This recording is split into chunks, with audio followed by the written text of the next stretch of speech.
5장 1절에 이렇게 이야기합니다. 그리스도께서 우리를 자유롭게 하려고 자유를 주셨으니 그러므로 굳건하게 서서 다시는 종의 멍에를 매지 말라. 이렇게 말씀하십니다. 사실 5장 1절은 전통적으로는 4장 21절부터 이어지는 말씀으로 5장 2절부터 이어지는 말씀에 연결되기보다는 4장 21절부터 5장 1절까지를 하나의 단락으로 취급하여 읽어왔었습니다.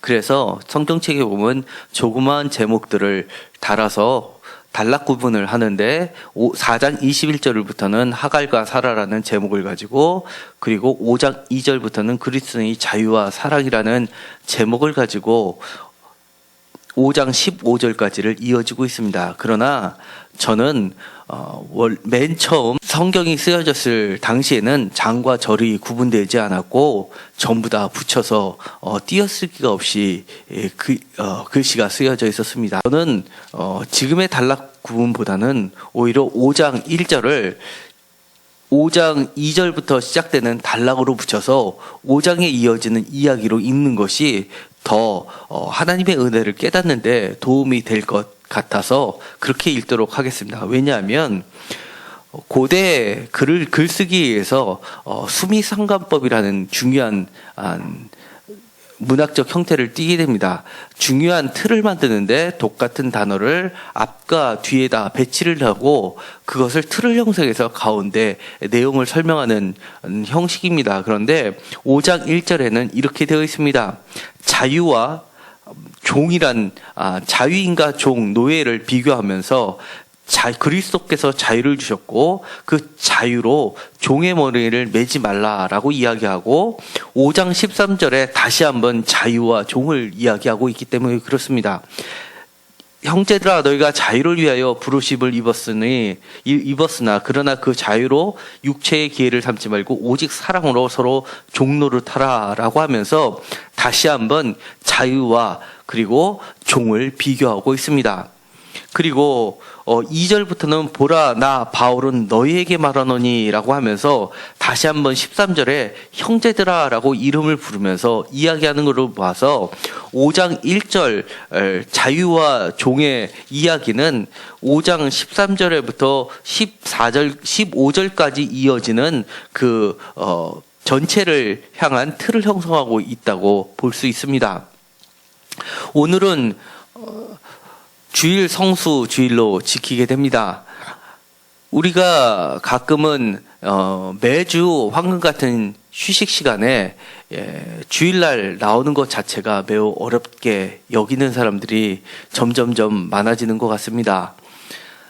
우리나라도 옛부터 기독교의 부흥을 이끄셨던 저희 부모님의 세대들이 다 지나가면 아마 한국도 유럽처럼 점점점 문을 닫는 교회들이 생겨나고 젊은이들은 교회에 얻게 되고 자유를 만끽하느라고 교회에서 멀어지는 모습을 쉽게 상상할 수 있습니다. 이처럼 요즘에 그리스도인이라고 하면서 마치 주일날 예배 드리는 것, 성수 주일 하는 것 자체가 하나의 멍해처럼 여겨지는 경우들을 많이 보게 됩니다.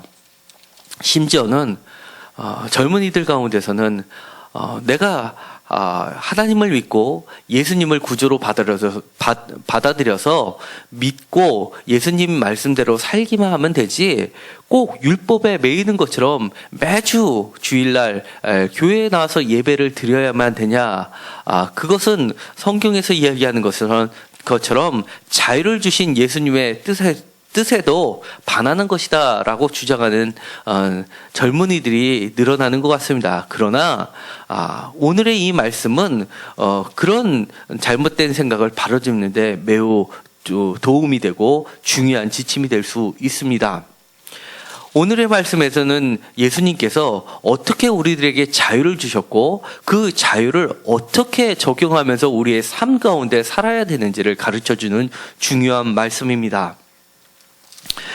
5장 1절에 그리스도께서 우리를 자유롭게 하시기 위해서 우리에게 십자가로 대속하여 주셨고 자유를 주셨다라고 말씀을 하십니다.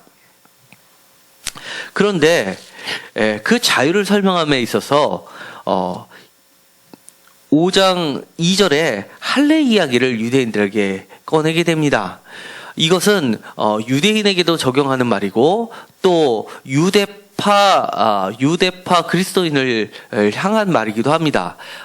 바울이 활동하던 시대의 교회에서는 헬라파 그리스도인과 유대파 그리스도인들이 하나의 공동체를 이루면서 교회를 형성하였었는데, 유대파 그리스도인들은 유대교의 여러 가지 관습과 전통을 그대로 이어받으면서 그것들을 모두 지키면서도 예수님을 믿는 것으로 발전시켜 나갔고, 헬라파 그리스도인들은 유대교의 전통 중에서 할례와 같은 그 당시에 로마 인으로서 살아가는데 적합해 보이지 않는 새로운 사회 풍조에 맞춰서 그런 것들을부터 자유하고자 하는 무리들이 있었습니다. 그런데 바울은 이렇게 이야기합니다.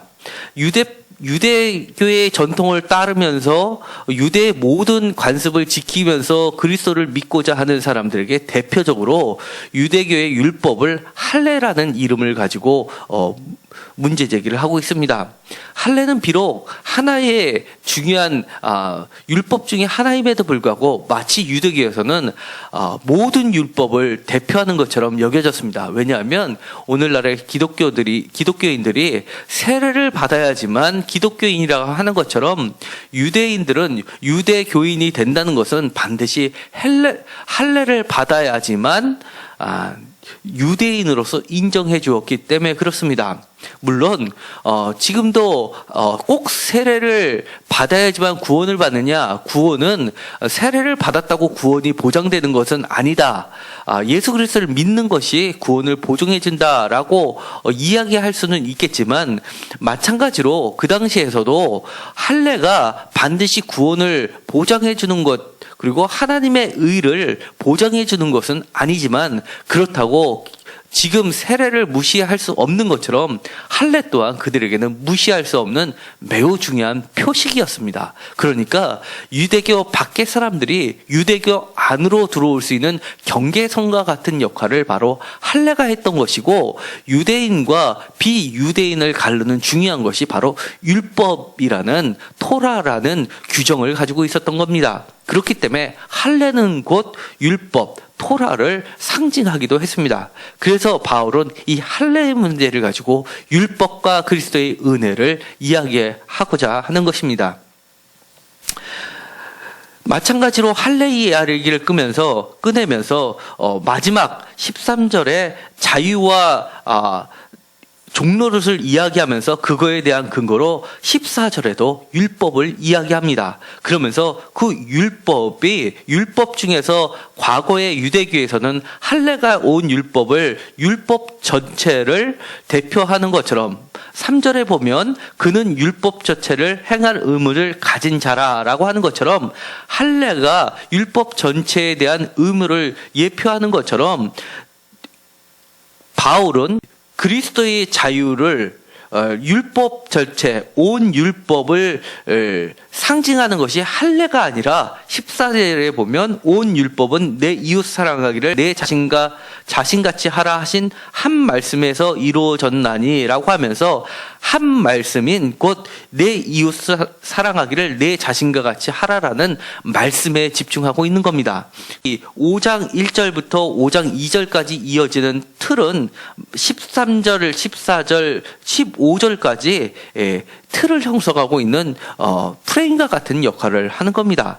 그 중간 4절에 보면 율법 안에서 의롭다 함을 얻으려 하는 너희는 그리스도에게서 끊어지고 은혜에서 떨어진 자로다, 이렇게 이야기하는 겁니다. 그러니까 과거에는 하나님으로부터 의롭다 여김을 받으려면 하나님으로부터 주어진 율법, 그 율법을 이행함으로써, 행함으로써 의에 이른다고 그렇게 가르쳐 왔고, 율법 안에 영원한 생명이 있다고 토라에서 말씀하고 있는 것입니다. 그러나 바울은 이를 새롭게 해석합니다. 오히려 율법 안에서 의롭다 함을 얻으려고 하는 너희는 은혜에서 떨어진 자로다라고 이야기하면서 마치 은혜에서 떨어진 것은 할례를 통해서 표피가 배어나가는 것처럼 하나님의 은혜에서 떼어져 나갔다라고 이야기를 하고 있는 겁니다. 그리고 이 율법 안에서라는 이 안에서라는 말은 수단을 이야기하는 겁니다. 마치 율법 안에서라는 말과 바울에게 있어서는 새로운 율법 안이 그리스도 안에서라는 말로 바뀌게 되는 겁니다.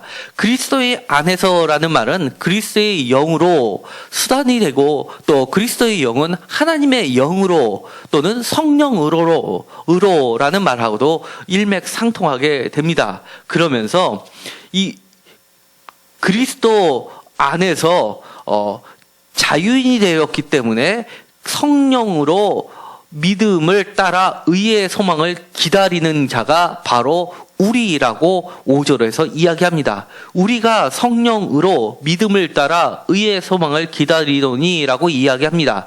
여기에서 보면 성령으로라는 것은 역격을 써서 성령을 수단으로라는 뜻이고, 믿음을 따라라는 말은 믿음으로부터라는 뜻입니다. 그리고 의의 소망을 기다리노라 할 때 이 소망을 기다리노라의 목적으로 취해서 소망이라는 최종 목표 또는 종착적을 이야기하고, 이 소망을 다시금 풀어주는 게 바로 의라는 겁니다. 그러니까 의는 소유격으로 해서 율법으로서 의롭게 되는 그 의나 그 의를 이루고 율법을 통해서 의롭게 되고자 했던 그 소망을 기다리는 것, 그러니까 소망에 다다르는 것은 바로 율법으로가 아니라 성령으로라는 겁니다. 그리고 그 출발점은 믿음을 따라, 믿음에서라는 것입니다. 여기서 믿음을 따라라는 것은 원어에 보면 에크라는 단어를 전치사를 쓰고 있는데요. 그거는 출발점을 이야기합니다. 그러니까 시작은 믿음으로 출발되어서 목적지인 소망, 그러니까 의를 이룰 수 있는 최종 소망에 다다르게 하는 것은 성령님께서 움직여 주셔서 성령님이 수단으로 동원되어서 목적지인 의의 열매를 이루게 한다는 겁니다. 그렇게 하는 데 있어서는 어떠한 다른 도구도 있을 수 없다는 것을 이야기하고, 과거에 마치 율법이 자신의 행위로 의로움에 도달할 수 있다는 그 여지를 모두 다 없애버리는 겁니다. 바울이 이야기하는 의에 도달하는 방법은 오로지 믿음에서 출발해서 그 믿음을 점점점 키워서 소망 의에 다다르게 하는 것은 성령이라고 이야기를 해주고 있는 겁니다. 이것을 6절에 다시금 다른 말로 반복을 하고 있습니다. 그리스도 예수 안에서는 할례나 무할례나 효력이 없으되 사랑으로서 역사하는 믿음뿐이니라 라고 이야기합니다. 다시 이야기하면 율법 안에서, 4절에 있는 율법 안에서라는 말은 6절에 그리스도 안에서로 바뀌면서 그리스도 예수 안에서는 사랑으로서 역사하는 믿음뿐이다 라고 이야기하는 겁니다. 그러니까 역사라는 것은 열매를 이야기하고 만들어지는 것을 이야기합니다. 사랑으로서, 사랑이 도구가 되어서 사랑이 만들어내고 있다는 것을 나타내는 겁니다. 거기에는 다른 어떤 것도 없이 오직 믿음뿐이다라고 이야기를 하고 있는 것입니다. 그렇기 때문에 그 가운데는 율법의 어떠한 행위, 자신의 의는 전혀 들어갈 자리가 없게 되는 겁니다. 이 율법으로 대표되는 할례는 할례뿐만이 아니라 여러 가지를 이야기하고 있는데, 갈라디아서 5장은 로마서 8장하고 이어서 보면 좋을 듯 합니다. 로마서 8장 9절에 보면 이렇게 되어 있습니다. 만일 너희 속에 하나님의 영이 거하시면 너희가 육신에 있지 아니하고 영에 있나더니 누구든지 그리스도의 영이 없으면 그리스도의 사람이 아니다 라고 이야기합니다. 그러니까 우리 속에 하나님의 영이 계시면 누구든지 그리스도의 영이고 그 사람이 그리스도의 사람이라는 겁니다. 그리스도의 영이라는 것은 우리가 그리스도의 아내라는 말하고도 바꿔 쓸 수 있는 말입니다. 그런데 로마서 9장 4절에 보면 이렇게 되어 있습니다. 그리스도의 사람이라는 표현을 이렇게 이야기합니다. 그들은 이스라엘 사람이다. 그들에게는 양자됨과 영광과 언약들과 율법을 세우신 것과 예배와 약속들이 있고 라고 이야기합니다. 하나님으로부터 나온 것들은 언약, 율법, 영광, 예배, 약속들이 있다는 겁니다. 그 중에서 이 율법을 대표하는 것이 과거에는 유대교에서는 할례인 것처럼 그 외에도 예배라는 중요한 제일 부분이 있는 겁니다. 그리고 언약들이 있는 겁니다. 오늘날에도 그리스도인에게는 이것이 똑같이 적용이 되는 겁니다. 할례가 짐이고 율법의 굴레인 것처럼 오늘날의 그리스도인들은 예배도 할례처럼 매주일 지켜야 하는 규칙, 규율 정도로 이해하고 그리고 또 점점 그렇게 느껴지는 젊은 세대가 많아지고 있다는 겁니다. 그런데 바울은 그것이 짐이 아니라고 이야기를 하는 겁니다. 오히려 그것들을 어떻게 자유롭게 바꾸는 것이 될 수 있음을 제시하고 있는 것이 있는데 그것이 바로 양자됨이라는 말로 표현하고 있습니다. 그리스도 안에서 하나님의 영으로라는 그 말은 로마서 8장에 보면 양자됨이란 아주 중요한 단어를 가지고 설명하고 있습니다. 15절에 보면 이렇게 이야기합니다. 너희는 다시 무서워하는 종의 영을 받지 아니하고 양자의 영을 받았으므로 우리가 아빠 아버지, 과거 성경에는 아바 아버지라고, 개역 성경에는 그렇게 되어 있습니다. 개역 개정에는 아빠 아버지라고 번역을 해놓았고 아빠 아버지라고 부르짖느니라 라고 이야기하면서 이 아빠 아버지라고 부를 수 있는 것은 바로 양자의 영 때문에 그렇다는 겁니다.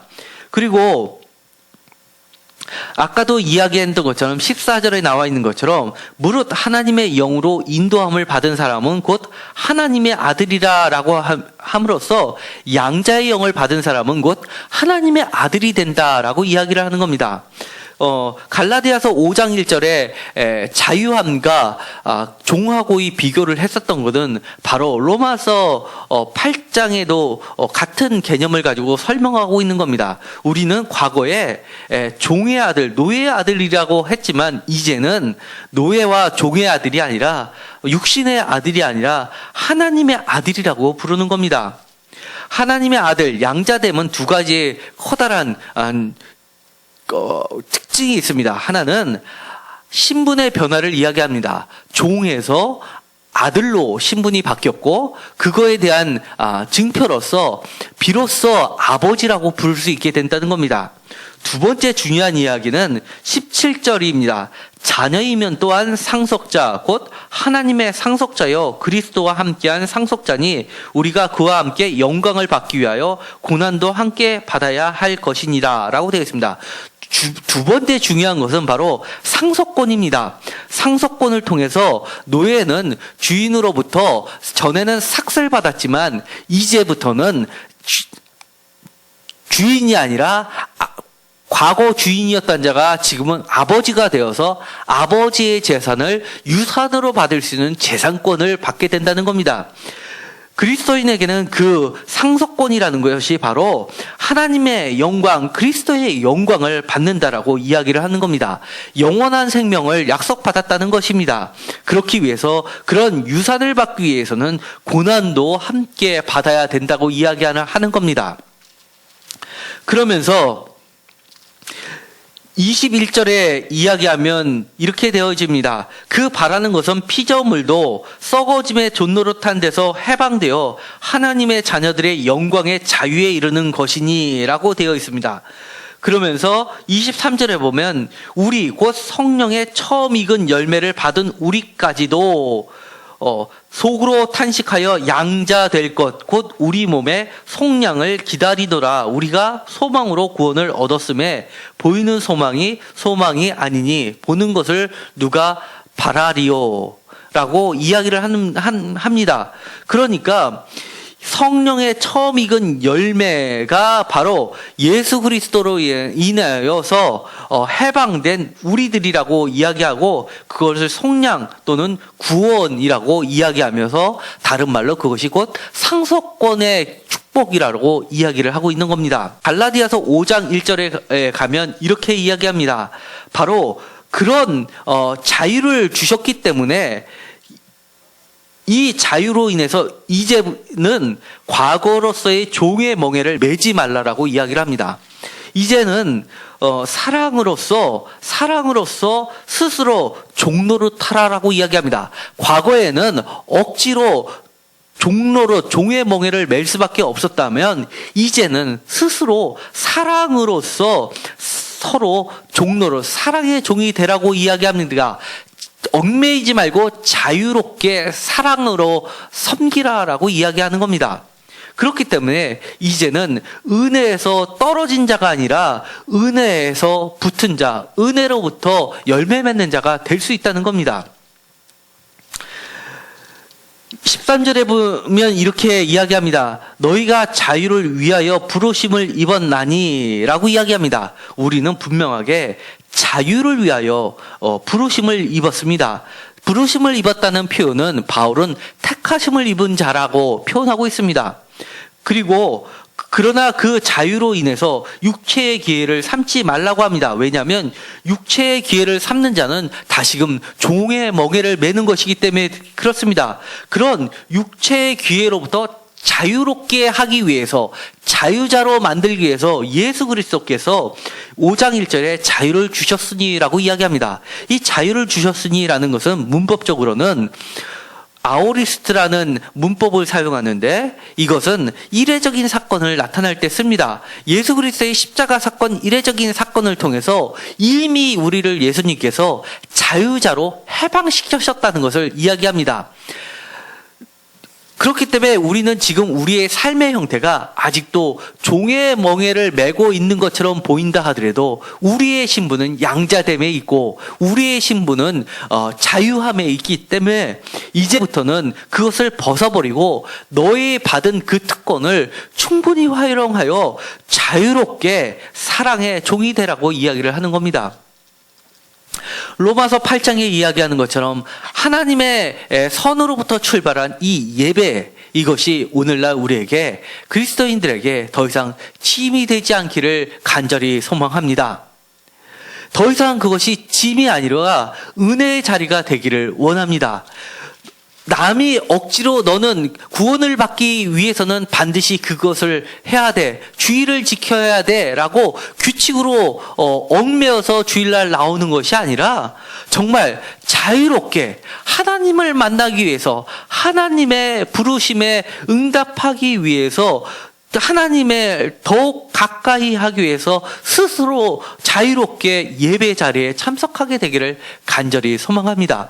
바울은 하나님의 부르심에 철저히 은혜로 깨우치고 응답한 자입니다. 갈라디아서 5장 1절에 보면 이렇게 자신을 소개하고 있습니다. 편지의 서두에 발신자와 수신자를 기록하는 고대 편지 형식을 따라서 바울은 갈라디아 교회에게 편지를 씁니다. 그런데 그 자신을 소개하면서 매우 깊은 뜻을 가지고 설명하고 있습니다. 1절입니다. 사람들에게서 난 것도 아니요, 사람으로 말미암은 것도 아니요, 오직 예수 그리스도와 그를 죽은 자 가운데서 살리신 하나님 아버지로 말미암아 사도된 바울은, 이렇게 이야기합니다.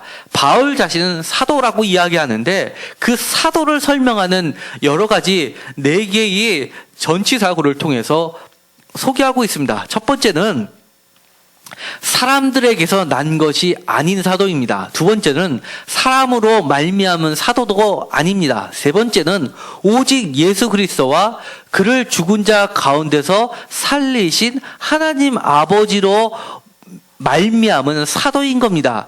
그리고 그가 믿고 있는 그를 부르신 하나님은 그리스도를 죽은 자 가운데서 살리신 하나님을 아버지로 부르는 사도라는 겁니다.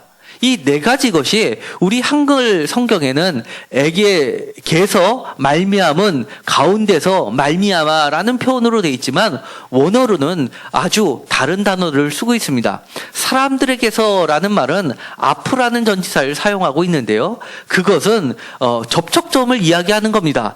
벽에서부터 접촉돼서 시작되는 것처럼 출발을 이야기하는데 그것이 바로 자기는 사람들로부터 난 사도가 아니라고 이야기하는 겁니다.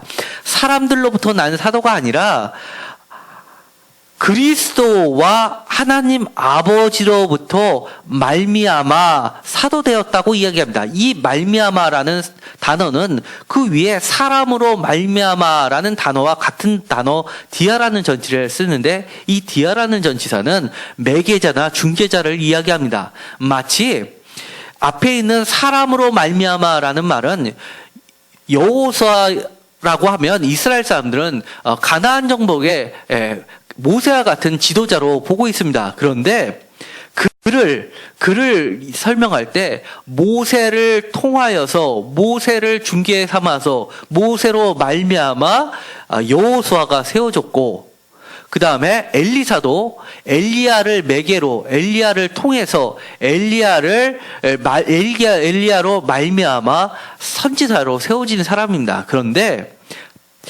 마치 바울은 자신을 소개할 때 하나님이 모세를 직접 부르시는 것처럼 하나님으로부터 하나님을 매개로 하나님으로부터 직접 중개를 받아서 중개자로 세우심을 받았다고 이야기를 하는 겁니다.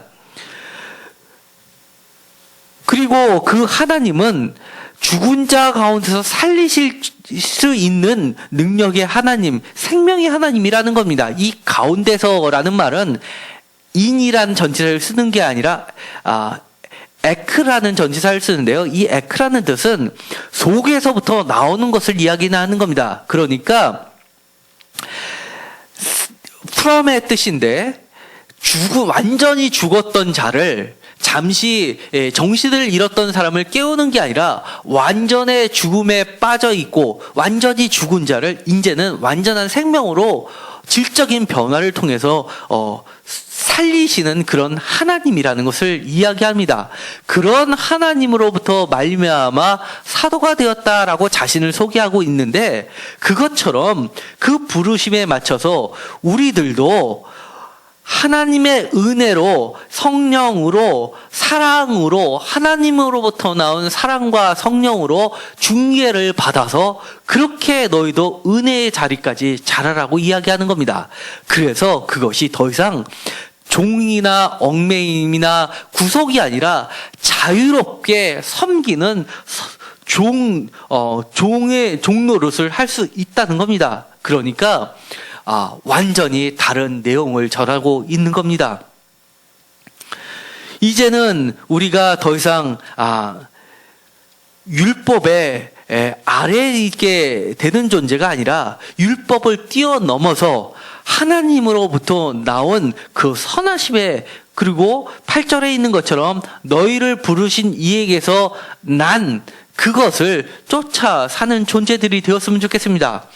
바로 이런 자들은 16절부터 나와서 이렇게 이야기합니다. 성령을 따라서 행하라 라고 이야기하면서 16절부터 5장 마지막 절을 또 숨이 쌍관을 이루면서 설명을 합니다. 25절에 보면 성령으로 행할지니 라고 이야기하면서 성령으로 행하는 사람들은 바로 16절에서 25절 사이에 이런 것이 성령으로 행하는 것이다 라고 이야기를 해주는 겁니다. 그것이 바로 22절에 성령으로서 이렇게 이끌림을 받는 사람은 열매를 맺게 되는데 그것이 22절에 보면 사랑, 희락, 화평, 오래 참음, 자비, 양성, 충성, 온유, 절제와 같은 그런 열매를 내가 맺는 게 아니라 성령님께서 스스로 열매를 맺게 해주신다는 겁니다. 내가 억지로 참으면서 견디어내면서 하는 것이 아니라 자유롭게 예수 그리스도에 의해서 성령으로서 사랑으로서 그런 열매들이 자라난다는 것을 이야기하는 겁니다. 이렇게 되려면 어떻게 해야 됩니까? 우리는 끊임없이 하나님으로부터 하나님의 속성으로부터 공급을 받아야 되는 겁니다. 그것이 바로 하나님으로부터 나온 바로 예배의 자리에 가까이 하면 할수록 사실은 우리는 성령의 인도하심을 받을 수 있습니다. 우리가 성령의 열매를 맺고 또 성령으로서 자유롭게 사랑의 종노릇을 하려면 세상의 학교나 직장이나 학원이나 경험으로서 우리가 자유롭게 되는 것이 아닙니다. 오로지 우리가 자유로움을 배울 수 있는 것은 바로 예배의 자리 말고는 사실 없다고 해도 과언은 아닙니다. 예배를 통해서 하나님을 만나는 것이고 예배를 통해서 하나님으로부터 흘러나오는 성령님의 역사하심을 우리가 받게 되는 것이고 그렇게 되기 때문에 5절에 있는 것처럼 우리가 성령으로 믿음을 따라 의의 소망을 기다리게 되는 겁니다. 그러니까 우리의 믿음에서부터 출발하는데 그 성령님께서 그 믿음에서 우리를 출발시켜서 의롭다 하는 그 바람의 목적지에 도달하게 하셔서 우리로부터 성령의 행위들을 나타나게 열매 맺게 해주신다고 이야기를 하는 겁니다. 그러니까 우리가 이제는 예수 그리스도께서 우리를 자유롭게 하신 그 자유로서 이제는 스스로 기쁨으로 사랑의 종이 되어야 할 줄 압니다. 그것이 바로 예배를 통해서 우리가 더 하나님의 열매를 맺게 되는 겁니다. 이제는 우리가 더 이상 예배를 지키는 것이 짐이 되지 않기를 바랍니다. 예배에서 멀어지면서 예배를 안 드려도 내가 하나님만 잘 섬기고 그리고 예수 그리스도를 믿고 예수님의 말씀대로 따라 살면 구원을 받는다고 주장하는 사람들처럼 한다면 그 사람들은 100% 점점 더 구원에서 멀어지는 것이 확실합니다. 우리가 지금은 부족하여도 지금 우리가 겉으로 보기에는 아직도 육체의 종의 모습을 가진 것처럼 보이지만 예수 그리스도께서 단번에 우리를 자유케 하셨고 그 그리스도의 영이 예배 가운데 임하셔서 예배를 통해서 우리를 구원의 의의 그리고 영원한 생명의 소망에 이르게 해 주시는 겁니다. 과거에는 예배가 짐이었다면 우리는 지금 똑같은 예배를 드림에도 불구하고 이제는 우리가 달라진 신분이기 때문에 예수께서 이미 우리를 자유케 하셨기 때문에 그 예배가 더 이상 반드시 이래야 되는 일이 아니라 그것을 즐기게 되는 새로운 자리가 된다는 것을 이야기해 주고 있습니다. 하나님, 우리가 이 예배를 그리스도인이 되는 하나의 율법처럼 반드시 지켜야 되는 규율처럼 여기지 않게 하여 주옵소서. 이 예배라는 것이 하나님으로부터 나온 속성인데도 불구하고 우리는 옛날 유대인들이 생각했던 것처럼 하나님으로부터 나온 귀한 율법 할례라는 것을 마치 규율처럼 만들어 버렸습니다. 이제는 예수님께서 우리를 자유롭게 하셨사오니 이제는 종이 아니라 하나님의 아들이고 또 하나님을 아버지라 부르고 또한 더 나아가서 영원한 생명을 기업으로 물려주셨사오니 이제는 옛날의 종의 모습 그대로 예배를 드리지 않게 하여 주옵소서. 옛날처럼 종의 모습으로서 노예의 신분으로서 하나님의 율법을 따르는 존재가 되지 않게 하시고 이제는 자유로운 아들로서 예배를 통해서 하나님을 만날 수 있게 하여 주옵소서. 이제는 예배를 통해서 세상에서 얻지 못하는 하나님의 것들을 얻게 하시고 예배를 통해서 주의를 지킴으로써 하나씩 하나님의 놀라운 일들을 경험할 수 있게 하여 주옵소서. 사랑으로서 이제는 우리가 억지로 과거에는 어쩔 수 없이 굴복했다면 이제는 사랑으로서 귀하게 스스로 종이 돼서 하나님께서 주시고자 하는 성령의 열매들을 모두 열리게 하는 열매 맺게 하는 귀한 자녀들이 되게 하여 주옵소서. 예수님의 이름으로 기도드렸습니다.